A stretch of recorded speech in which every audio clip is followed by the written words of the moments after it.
പിണറായി സർക്കാരിന്റെ ഭരണപരാജയം മറച്ചുവെക്കാൻ ശബരിമലയും വിശ്വാസ സംരക്ഷണവും മാത്രം മുഖ്യമന്ത്രിയും സിപിഎമ്മും ചർച്ച ചെയ്യുന്നു. പ്രളയവും കർഷക ആത്മഹത്യയും ഉൾപ്പെടെ നിരവധി ജനകീയ പ്രശ്നങ്ങൾ കൈകാര്യം ചെയ്തതിലെ വീഴ്ച മറച്ചുവെക്കാനാണ് ഇങ്ങനെയൊരു തന്ത്രം ആവിഷ്കരിച്ചിരിക്കുന്നതെന്നാണ് അറിയുന്നത്. രാഹുലിനെതിരെയും കോൺഗ്രസിനെതിരെയുമുള്ള വിമർശനങ്ങൾ കടുപ്പിക്കാതെ കണക്കുകളും കാര്യങ്ങളും മാത്രം ഉന്നയിക്കുന്നതും അതിന്റെ ഭാഗമാണെന്നാണ് അറിയുന്നത്. ശബരിമല വിവാദത്തിൽ BJPക്ക് മറുപടി നൽകുന്നതിൽ മാത്രം തെരഞ്ഞെടുപ്പ് പ്രചാരണ ചർച്ചകൾ പരിമിതപ്പെടുത്തുകയാണ് CPM. ഇത് എന്തുകൊണ്ടെന്നുള്ള ചോദ്യം CPMനുള്ളിൽ തന്നെ ഉയർന്നു കഴിഞ്ഞു. 3 വർഷത്തെ പിണറായി സർക്കാരിന്റെ പ്രവർത്തനം വിലയിരുത്തപ്പെടുമെന്ന പാർട്ടി സെക്രട്ടറി കോടിയേരി ബാലകൃഷ്ണൻ ആദ്യം പറഞ്ഞെങ്കിലും പ്രചാരണ വേളയിൽ അത് ഒന്നുമുണ്ടായില്ല. സംസ്ഥാനത്ത് യാതൊരു വികസന പ്രവർത്തനങ്ങളും നടന്നില്ലെന്ന് മാത്രമല്ല, തുടർച്ചയായ വിവാദങ്ങളിൽ പ്രതിച്ഛായ നഷ്ടപ്പെടുകയും ചെയ്തെന്ന് ആക്ഷേപമുണ്ട്. ശബരിമല ചർച്ച ചെയ്ത് സർക്കാർ വിരുദ്ധ വികാരം ആളി കത്തിക്കാതിരിക്കാൻ പിണറായിയും കോടിയേരി ബാലകൃഷ്ണനും അടക്കമുള്ള നേതാക്കൾ ശ്രമിക്കുന്നുമുണ്ട്.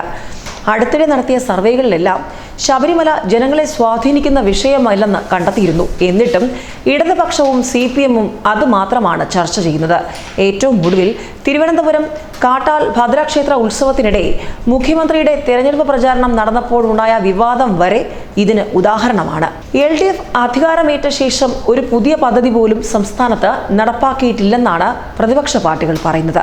ഉമ്മൻചാണ്ടി സർക്കാരിന്റെ കാലത്ത് നിർമ്മാണം പൂർത്തീകരിച്ച കണ്ണൂർ വിമാനത്താവളം ഉദ്ഘാടനം ചെയ്തത് ഉൾപ്പെടെ ഏതാനും പദ്ധതികളുടെ പിതൃത്വം ഏറ്റെടുത്തതല്ലാതെ മറ്റൊന്നും സാധ്യമാക്കാൻ പിണറായിക്ക് കഴിഞ്ഞിട്ടില്ല.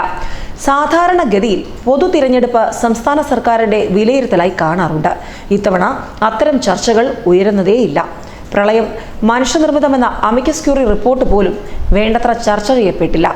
ഓഖി ദുരന്തത്തിൽ സംസ്ഥാന സർക്കാരിന്റെ ഭാഗത്തു നിന്നുണ്ടായ വീഴ്ച ഉൾപ്പെടെയുള്ളവ ശബരിമലയുടെ മറപിടിച്ച് പൂഴ്ത്തിവെക്കാൻ CPMന് കഴിയുന്നുമുണ്ട്. എന്നാൽ പ്രാദേശിക തലങ്ങളിൽ പിണറായി സർക്കാരിനെതിരായ വികാരം ശക്തമാണ്. പിണറായിയുടെ പരാജയങ്ങൾ താഴെത്തട്ടിലെ വോട്ടർമാർ വിലയിരുത്തുന്നുമുണ്ട്. ആഭ്യന്തരമന്ത്രി എന്ന നിലയിൽ പിണറായി സമ്പൂർണ്ണ പരാജയമാണെന്ന് പ്രതിപക്ഷം ആവർത്തിച്ചുകൊണ്ടേയിരിക്കുന്നു. തുടർച്ചയായി രാഷ്ട്രീയ കൊലപാതകങ്ങളുണ്ടായി. കാസർഗോഡും കണ്ണൂരിലുമായി 3 യുവാക്കളെ പൈശാചികമായി വെട്ടിക്കൊന്നതും, കോഴിക്കോട് ഗർഭിണിയെ ചവിട്ടിത്തൊഴിച്ച് ഗർഭമലസിപ്പിച്ചതും, നാട്ടിൽ രാഷ്ട്രീയ അതിക്രമങ്ങൾ കൂടിയതും പിണറായി ഭരണത്തിന്റെ ബാക്കി പത്രങ്ങളാണ്. ഭരണം സുതാര്യമാക്കാൻ പിണറായിക്ക് കഴിഞ്ഞില്ല. മന്ത്രിസഭാ തീരുമാനങ്ങൾ വിവരാവകാശം വഴി നൽകാതെയും വിവരാവകാശ കമ്മീഷണർമാരെ നിയമിക്കാതെയും നിയമപരമായ കർത്തവ്യങ്ങൾക്ക് പോലും കാലതാമസം വരുത്തി. അഴിമതി കേസുകൾ എഴുതി തള്ളി. അഴിമതി പറഞ്ഞ് ആർക്കെതിരെയൊക്കെ പ്രചാരണം നടത്തിയോ അവരെയൊക്കെ കൂടെ കൂട്ടി. തോമസ് ചാണ്ടിയെ ക്രമക്കേട് കണ്ടിട്ടും പിടിച്ചു നിർത്താൻ നോക്കിയതും പിണറായിയുടെ നടപടി ഏറെ വിവാദമുണ്ടാക്കിയിരുന്നു. സെക്രട്ടേറിയറ്റിൽ നിന്ന് 4 കിലോമീറ്റർ മാത്രം അകലെയുള്ള ഓഖി ബാധിത പ്രദേശം സന്ദർശിച്ച 5 ദിവസമെടുത്ത പിണറായിയെ കേരളത്തിന് മറക്കാനാവില്ല.